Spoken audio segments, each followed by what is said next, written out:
Okay, so the first two, numbers 1 and 2, they are actually just like number 2 on our starter. Okay, it is asking us to evaluate the function. Okay, which really just means we're plugging things in.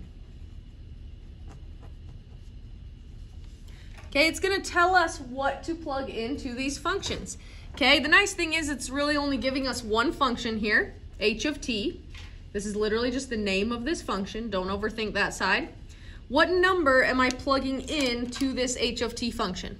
-6. -6. Okay, so it started out as h of t. Now it's h of -6, which means we're going to take that -6, and everywhere we see a t, we replace it with -6.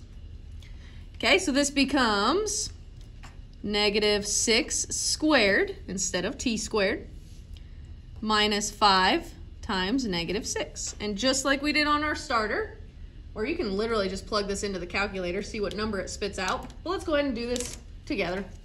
Okay, tell me, what is -6 squared or -6 times -6? -36. Positive 36, nice.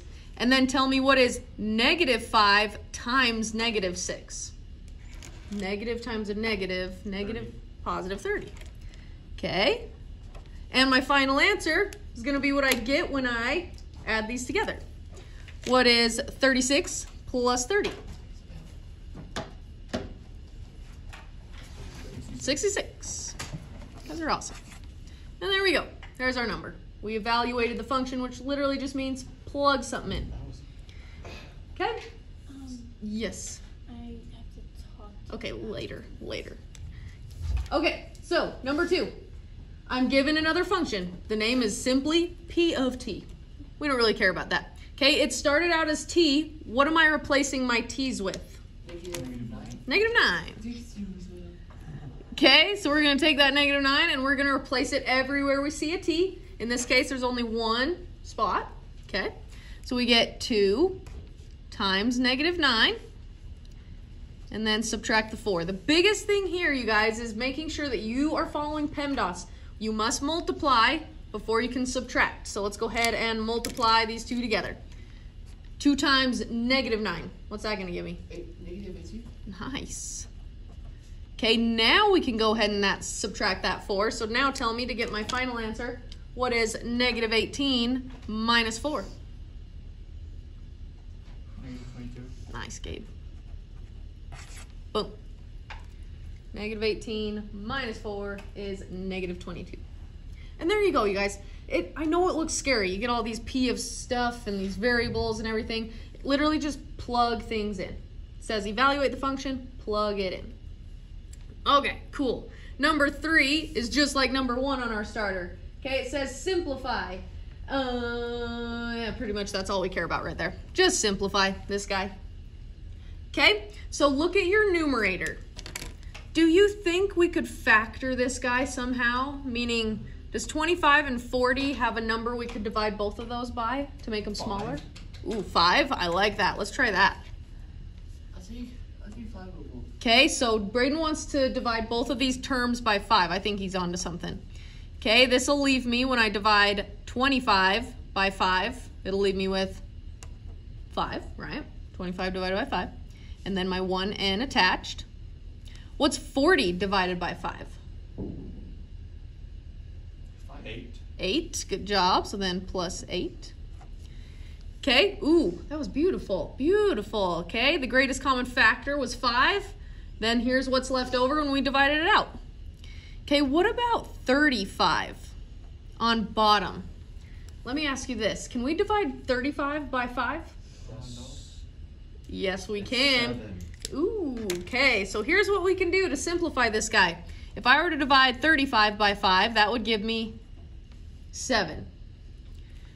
If I divided this 5 by 5, what would that give me? What's 5 divided by 5? 1. Just 1. Do I have to put that times by 1 right there? Does it change my answer at all? Nah. Okay, so our final answer, our final simplified expression, we have 5n plus 8 on top, which we got from factoring, over 7 on bottom. Okay, and that is fully simplified. Okay, just check and see, can you factor it? Can things reduce or cancel? And then you're good. Just like number 1 on our starter. Okay, number 4, we're taking it up a notch though. Okay, so we are given 2 rational expressions. And what are we doing with these rational expressions? What's this? Simplifying, timesing. We're timesing, okay? This multiplication, that little dot right there in the middle, means we're timesing, okay? But the first thing's always first. See if we can factor these guys, okay? Because that way we want to see if anything can cancel out, make our lives easier. Can I factor 2? No. No. Can I factor v minus 6? Nope. Nope. Ooh, what about this numerator? Can we play the number game with that numerator? Yeah, we can. Okay, let's do it. I'll rewrite it over here. Let's see, we got v squared plus 3v minus 54. Let's play the number game with this guy. Give me 2 numbers that would multiply to negative 54, but add to 3. What do you think? What 2 numbers could multiply to give me 54? 2, what? 6 and 9? Ooh, I think you're on to something. 6 times, whoops, 6 times 9. Yes, okay, so let's give it a shot.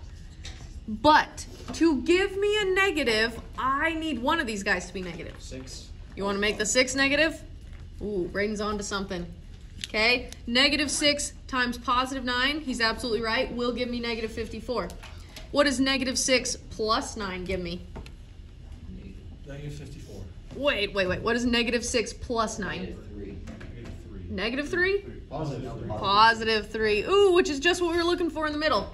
Okay, so this numerator, let's go ahead and rewrite it over here in factored form. V minus 6 times V plus 9. Perfect. Okay, and I'm just going to copy the other rational just so we have it written over there. V minus 6. Bada bing, bada boom. Okay, the last one that we might be able to factor is our other denominator. Can we factor this guy? Play the number game? Yes. Yeah, we can. Let's do it. I have v squared plus 1v minus 72. Ooh, what 2 numbers could multiply to give me negative 72, but then add to give me that invisible 1? 8 and 9. Ooh, Brayden.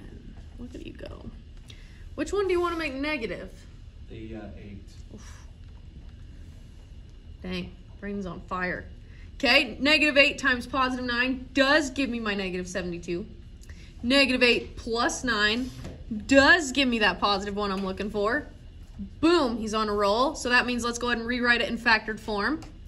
V minus 8 times V plus 9. Ooh, yes, yes. These are all factored, which means we can easily see if things can cancel out. Here's the great thing about multiplying fractions, you guys. Just turn it into one big fraction. Okay, now, do you guys see any things that are the same on top and bottom? 9. See a V plus 9s, those are the exact same. Anything else? Anything else? Let me, nice. Yes, if you were to put parentheses around here, see a V minus 6. Okay, what's my final answer? 2 times V minus 8. Very close, my 2 is left on top over V minus 8 left on bottom. And there we go. Simplified. You just had to factor, see if things could cancel. It sounded like V was like the 6th member from his family. Alrighty. Okay, we're gonna be doing some more factoring. Let's just do number 5. We'll skip number 6. That's kid stuff. Number 5 is a little tricky because we will have to play the number game with this guy, but do you guys see anything that all 3 of these terms have in...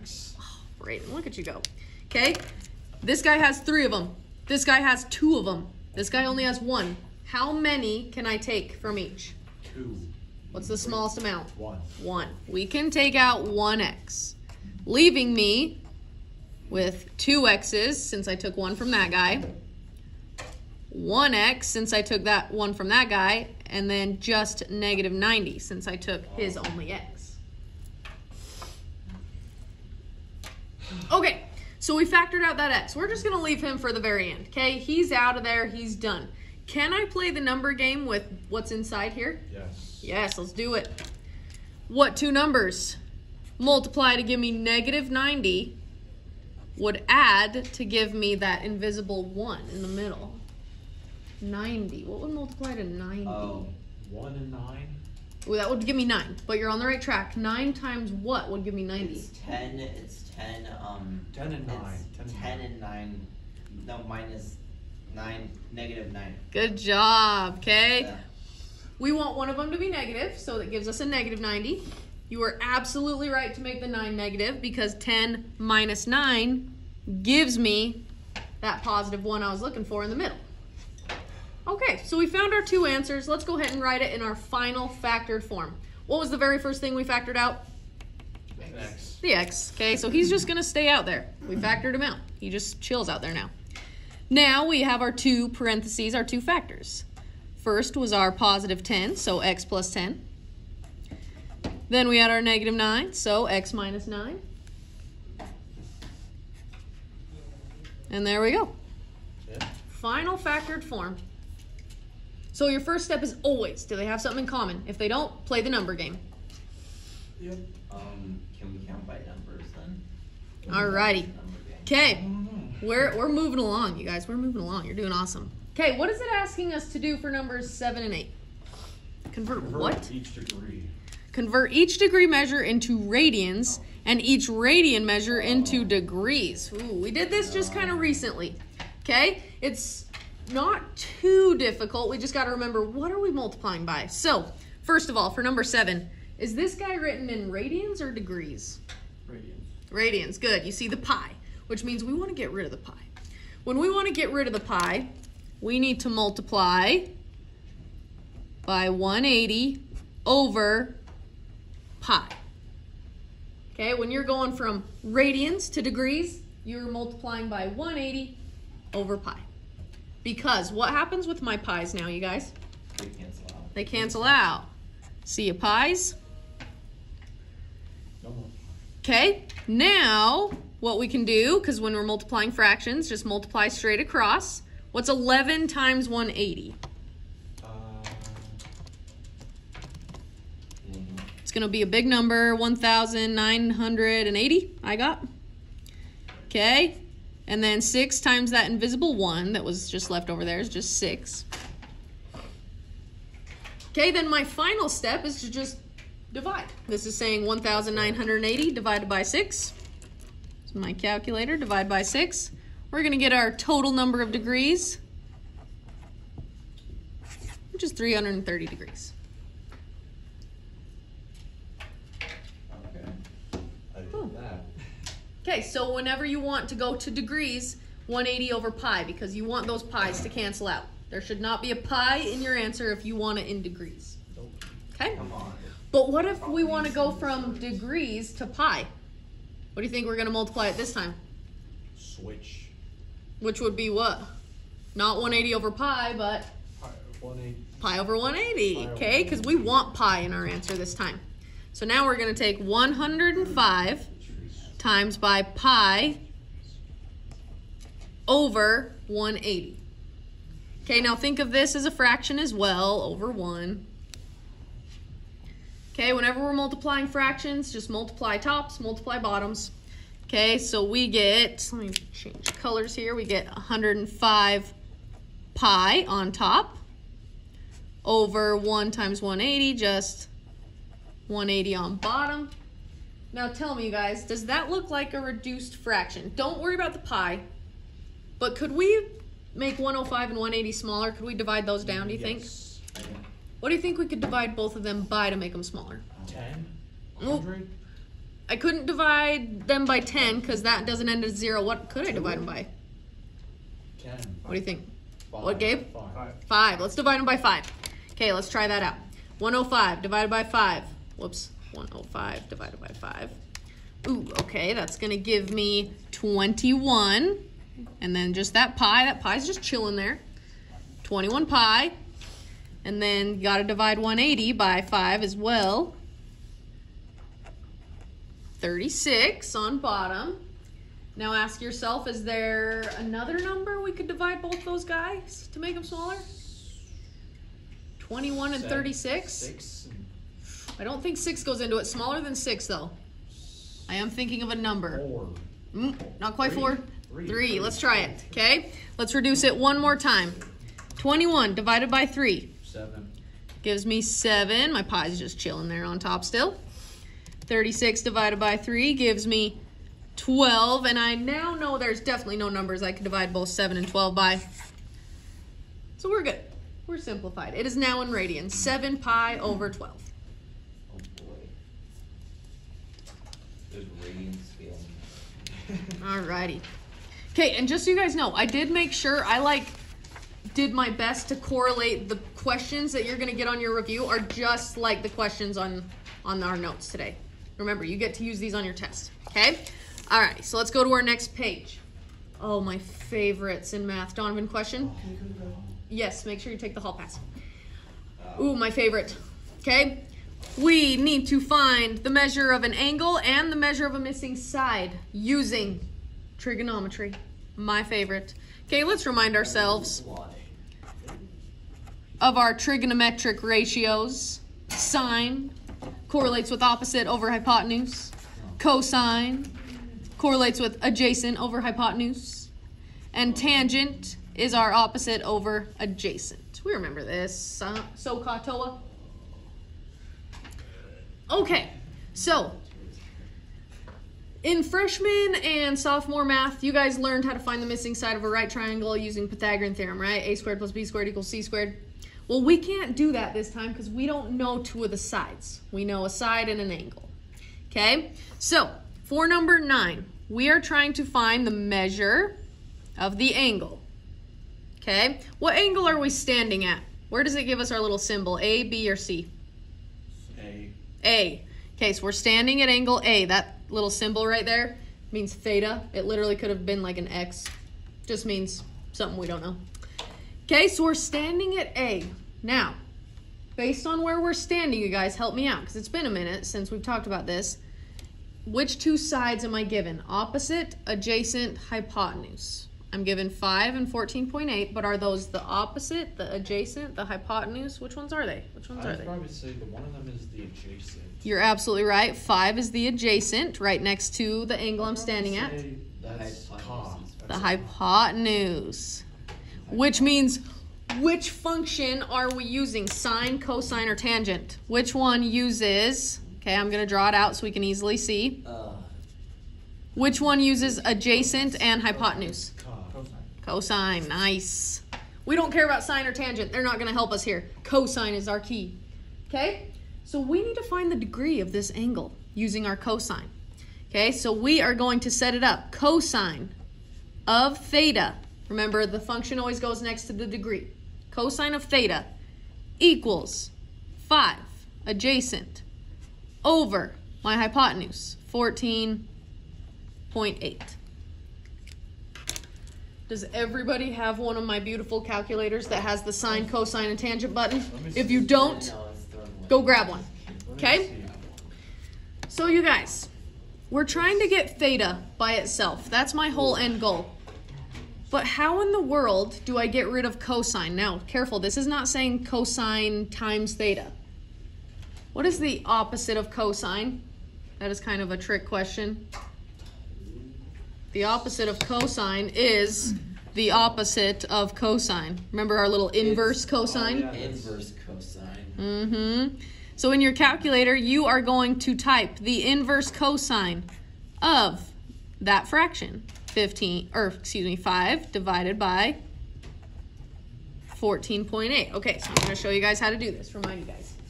Okay, so we want the inverse cosine. So you want to click second, then your cosine button, because that gives you your little inverse cosine of 5 divided by 14.8. Close your parentheses. I just got this number.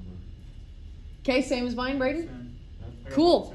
Okay, let's round it to the nearest degree, meaning nearest whole number. Would this round up to 71 or stay 70? 71. 70. It's going to stay 70. Why? Because the 2... The 2 is less than 5, right? You got to look right behind it. Okay, so this is just going to round to 70 degrees. That angle is 70-ish degrees. No, it's a bit off though. Bit off. We could have rounded. Well, that's okay. Okay, so that's how we had to find the degree. Whenever you're finding the degree, you got to use the little inverse cosine. Okay? But what are we finding now with 10? Are we finding the angle? No. What are we finding? We're finding each side. The side. Ooh, this is not a degree. This is like a length. Okay? So, we're standing at the angle given. Where are we standing? A, B, or C? We're standing at A. We're standing at A. This time it gives us that angle measure. Okay, so based on where we're standing, what two sides is it giving me? Adjacent? I think so. Oh wait, no. It's... What do you think? What do you think? No, TOA. Which two sides? Which two sides? Adjacent, opposite, hypotenuse. What do we think? Adjacent and hypotenuse. Adjacent, again, right next to my angle and our hypotenuse. Which, out of our three functions, or our three buttons on our calculator, whoops, that is definitely an A, not an H. Okay, ooh, that is ugly. A, there we go. Okay, out of our three buttons, which one uses adjacent and hypotenuse again?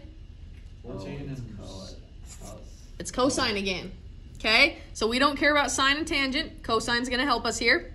So now we need to set up our equation. Cosine of the angle. This time we know it. Cosine of 69 equals 14 adjacent over my hypotenuse x. Oh, we have to minus. No. We have to times now. What are we what we do need to multiply by something. We need something and I can't forget. Remember that rule that we cannot solve for x if x is on the denominator. So how do I get it off? What's the opposite of divide by x? Okay. Okay. Okay. We got to move it off the bottom. We're going to multiply it to both sides.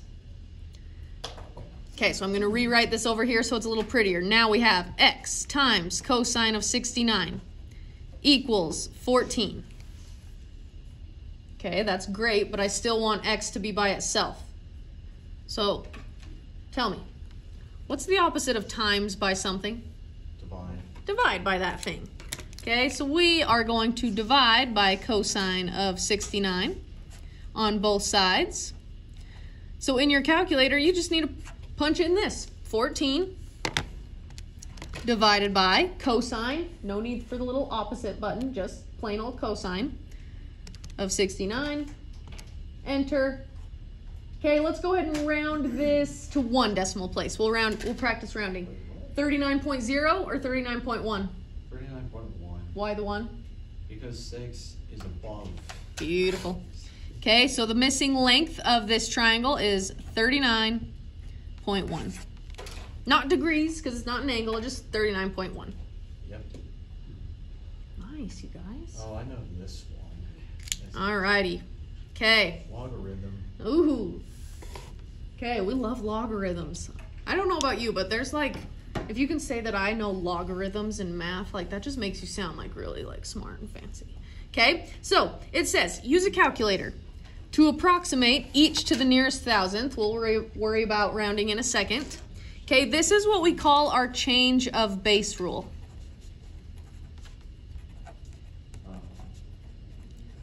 Okay, and it's simply a way of typing it into your calculator. So you're going to be given a log, and for the little base, we'll call it b. That little number is your base, we'll call it b. And then you'll be given a bigger number, we'll call it a. Right? Except there'll be numbers in there instead of b and a. Okay, well, how you punch this into your calculator, it's pretty simple. You take log, and yes, there's a log button, super nice. You're going to take log of a, Yes. divide it by log of b. Divided. Okay, so let's go ahead and try it. So let's look at number 11. What is my big number? What's my a? That's the 50. 50. Okay, so in my calculator, I'm going to type in log of 50 divided by log of what? 2. And guess what? That's literally all you have to do. So in your calculator, find your log button. It's right under here. So log of 50, close parentheses, divide by log of 2, close parentheses, enter. It wants it to 2 decimal places. Okay, 5.64 or 5.65? 5.65. 4. 4, right? The 3's not going to bump it up. So our answer is just 5.64. Okay, you just got to punch it in your calculator. Okay, so let's try that one more time. What's my big number? What's going to go on top? Log of 65 divided by log of what? 7. Good job. Okay, let's punch this into our calculator, see what we get. Log button, log of 65, close parentheses. Make sure you're closing your parentheses. Divide by log of 7, close parentheses. 2 decimal places here, 2.14 or 2.15. 2.14. 2.15. The 5's going to bump the 4 up, so final answer 2.15. Last Man, you guys are going fast. You're doing awesome. Okay, one. working through it. You guys are going to do so good on this test. I'm so excited. Okay, last page. And this is where we're just talking about different types of functions, graphing these functions. What do they look like on a graph? Okay, number 1, this is freshman stuff. I'm just going to tell you right off the bat because it says sketch the graph of each line and name the type of function it is. You're going to have to do this on your assignment and on your final. Okay, this guy right here, its name is a linear. Okay, so our first function right there is a linear. We know it's a linear because x is just to the power of 1. There's no exponent attached to it. No squared, no cube, no nothing. Okay, so it's a linear. And it's also written in slope-intercept form, where our y is by itself. What you guys know how to graph this? Okay, tell me. What is my slope, hint, hint, right attached to my x? And what is my y-intercept, the number that stands by itself? 4. 4 is which one, slope or y-intercept? The y-intercept. Nice. So that means my slope is? Negative 2 over 3. Nice, negative 2 over 3. Which one do I start with when graphing, the y-intercept or the slope? This y-intercept. The y-intercept, that's a point. Okay, so find positive 4 on your y-axis. Positive 4. Positive 4, right there. It wants to go down 2 And over. over 3. Look at you go, okay? We got our rise over run for our slope. It is negative, so it wants us to go down first. Down 2, 1, 2. And over to the right, 1, 2, 3. Because remember, if this is a negative slope, this line needs to be going down to the right. Oh yeah. Donnie, just hang it on that little white thing. The what? To your left. Right, yep, right there. Okay, so it's a linear. It's literally called a linear because it makes a straight line. Bada bing, bada boom. Okay, let's go ahead and graph our next guy. Okay, tell me if this looks familiar. Yep. You haven't even seen what I'm gonna do, Braden. Yep, it does.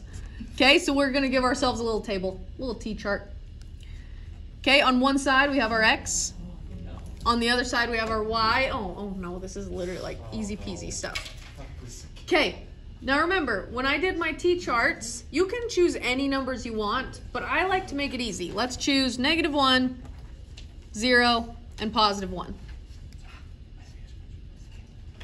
Okay, so what this means is we are going to plug these numbers in for our X, see what it spits us out for our Y.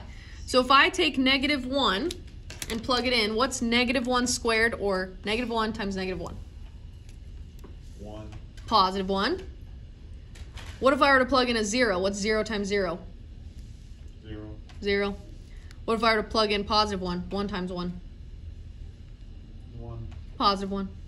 And guess what?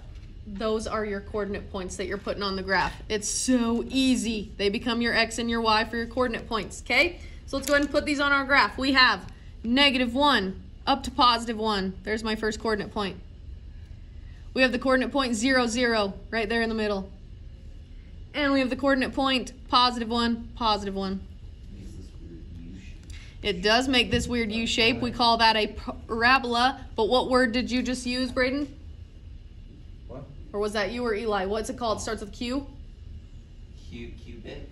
I thought I heard it. Quadratic function. It's a quadratic. Nice. Okay. So just like number 1, our first guy was a linear. This guy is a quadratic. Whenever you see that U-shaped, whether it's going up or down, we know it's a quadratic. Beautiful. Okay, let's do our last 2 examples. Okay, same thing. Give yourself your little T-chart. X, Y. We're going to choose the same values to plug in. I'm going to do a -1, a 0, and a +1. Okay, this one's a little different because it's being cubed, you guys. So if I were to take -1 and plug it in, what's -1 times -1? 2 of them. What's +1 times a -1? -1.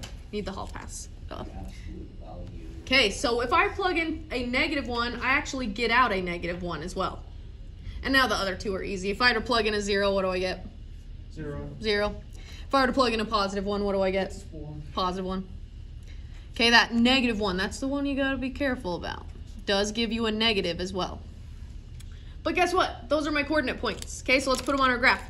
This time it's -1 down to -1. Then 0, 0. +1, +1, and you're like, wait, Miss Campbell, this forms a straight line. Why is it not linear? It's not It does not form a straight line. If we put it on our graph, it forms this kind of little S-y, curvy thing. Oh, I did it wrong. Do you guys remember the name of this function? No, I can't remember names. It is called a cubic function because it's being cubed. X cubed. Cubic. Cubic function. That's right. And our last example, let's do it. Okay, you guys, we can get the name of this one really easy. What is this symbol right here? It's an absolute value. Square root. Okay, so we know the name of this guy Square root. is a square root function. Okay, give yourself your little T-chart again. But don't plug in the same numbers, and I'll tell you why here in a second. Just give yourself your little XY T-chart. I want to make it easier on me. I want to plug in numbers that can easily be square rooted. 0 can easily be square rooted. 1 can easily be square rooted. And 2. Not quite 2, but 4 4. can easily be square rooted. Okay, so those are the numbers I'm going to plug in. I notice I can't plug in any negatives, right? There's no such thing as a negative square root. But if I were to plug in 0, what's the square root of 0, you guys? 0. It's 0. Next one's super easy as well. Yep, square root of 1 is 1. And 4. Are you What's the square root of 4? What multiplies by itself? 2. Oh, 2. And there we go. There are our square root coordinate points. Okay, so let's put these guys on our graph. So we have 0, 0 right in the middle. +1, +1. And then 4, +2. Oh, it's one of those like weird. Yep, it's kind of like this little flat thing. And notice, it never goes into the negatives. You cannot have a negative inside that square root. So it's not going to go on the other side. It's just going to start at 0, 0. Keep going. Yep.